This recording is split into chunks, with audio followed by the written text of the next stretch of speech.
அனைவருக்கும் வணக்கம். இந்த வீடியோ பகுதியில் நம்ம பார்க்க போறது குழந்தைகள் இருக்கும் வீட்டில் சாம்பிராணி புகை போடலாமா? பொதுவாகவே குழந்தைங்க இருக்கக்கூடிய வீட்டில் சாம்பிராணி புகை போடுறது நல்லதுதான். ஆனா நிறைய பேர் கொஞ்சம் பயப்படுவாங்க. அது காரணம் என்ன? சாம்பிராணியில நிறைய கெமிக்கல்ஸ் கலக்கப்படுது. இதனால குழந்தைங்களுக்கு மூச்சு ப்ராப்ளம் ஏதாவது வருமா, மூச்சு சம்பந்தமான அதாவது மூச்சு விடுற சிரமம் ஏற்பட்டு ஏதாவது பிரச்சனைகள் வருமா அப்படிங்கிற பயம் கண்டிப்பா எல்லாருக்குமே இருக்கும். அதற்கான தீர்வை பற்றி இந்த வீடியோ பகுதியில் பார்க்கலாம். பொதுவா நம்ம இருக்கக்கூடிய வீடு பாத்தீங்கன்னா நல்லா கொஞ்சம் ஜன்னல்கள் திறந்து வைக்கிறதுனால நம்ம வீட்டுக்கு நல்ல காற்று உள்ள வந்துட்டு வெளியே போற மாதிரி இருக்கும். இதனாலேயே நம்ம வீட்டுல பாத்தீங்கன்னா எப்பயுமே நல்ல விஷயங்கள் இருக்கும்.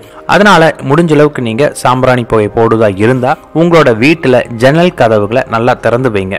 நல்ல காற்றோட்டமா இருக்கிற மாதிரி பண்ணுங்க. அதே போல சாம்பிராணி புகை போடுறது ரொம்ப ரொம்ப நல்லது. ஆனா அந்த புகை ஒரே இடத்துல தேங்காமல் கண்டிப்பா இருக்கணும். அப்படி இருந்தா மட்டும்தான் நீங்க சாம்பிராணி புகை போடுற மாதிரி இருக்கணும். அதுவும் இந்த கம்ப்யூட்டர் சாம்பிராணி மற்றும் இந்த சாம்பிராணி பவுடரா பண்ணி விற்கிறாங்க இல்லைங்களா, அதெல்லாம் வாங்கி நீங்க பயன்படுத்தக்கூடாது. அதே போல கடைகளில் விற்கக்கூடிய மூலிகை சாம்பிராணி பவுடரும் நீங்க வாங்கி பயன்படுத்தாதீங்க.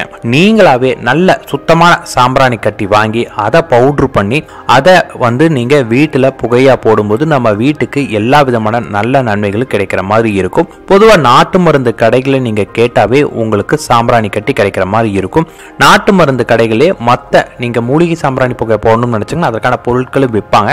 அதை தனித்தனியா வாங்கிட்டு நீங்க உங்க வீட்டுல நீங்களாவே சாம்பிராணி புகை போடலாம். என்னென்ன பொருட்கள் நீங்க கலக்கலாம்னா விளாமிச்சை வேறு, தேவதாறு, அருகம்புல்லு, வேப்பலை, நொச்சி இலை, வில்வ இலை, வெண்கடுகு, கருங்காலி கட்டை, நன்னாரி வேர், வெட்டி வேறு, நாய்க்கடுகு, ஆலங்குச்சி, அரசங்குச்சி, நாவல் குச்சி, மருதாணி விதை, இந்த 18 வகையான பொருட்களை தனித்தனியா வாங்கி சம அளவா வாங்கி நல்லா பவுடர் பண்ணி காற்று புகாத டப்பால போட்டு அது கூட நீங்க கொஞ்சம் சாம்பிராணி கட்டி வாங்கி பவுடர் பண்ணி சேர்த்து நீங்க போடும்போது அது குழந்தைக்கு நன்மையில் அமைகிற மாதிரி இருக்கும். அதனால எக்காரணத்துக்கும் கம்ப்யூட்டர் சாம்பிராணியோ இல்ல கடையில விற்கக்கூடிய பவுடர் சாம்பிராணியோ இல்ல கடையில விற்கக்கூடிய மூலிகை சாம்பிராணியோ வாங்கி பயன்படுத்தாதீங்க.